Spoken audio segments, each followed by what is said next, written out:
નમસ્કાર, હું હર્ષ Rathod, India news ગુજરાતમાં આપનું સ્વાગત છે। સમાચારની શરૂઆત મોટા સમાચારથી વાત કરીશું। નવી દિલ્હીથી સંસદનું ચોમાસું સત્ર સોમવારથી એટલે કે આજથી શરૂ થઈ જવાનું છે। તોફાની રહેવાની છે આજની વાર્તાઓ, જ્યાં વિપક્ષ સોનમ વાંગચુકના ઉપવાસ, NEET UG paper leak, special incentive revision, મોંઘવારી અને રામ મંદિરના ચઢાવા ચોરી સહિતના અનેક મુદ્દાઓ પર સરકારને ઘેરવાની તૈયારીઓમાં છે।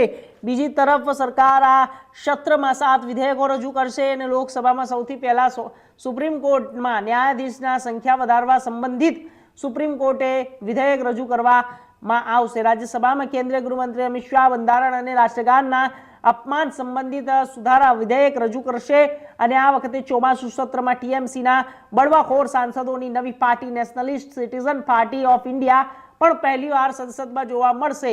ટીએમસી છોડીને ભાજપમાં જોડાયેલા નવા સાંસદો રાજ્યસભામાં શપથ લેશે અને સત્ર શરૂ થતા પહેલા જ પીએમ મોદી ભગવાનના હંસ દ્વારા મીડિયાને સંબોધિત કરશે અને 18મી લોકસભાનું 9મું સંસદીય સત્ર 20 જુલાઈથી 13 ઓગસ્ટ સુધી ચાલશે અને 25 દિવસના સત્રમાં લોકસભા અને રાજ્યસભાની કુલ 19 બેઠકો પ્રસ્તાવિત છે।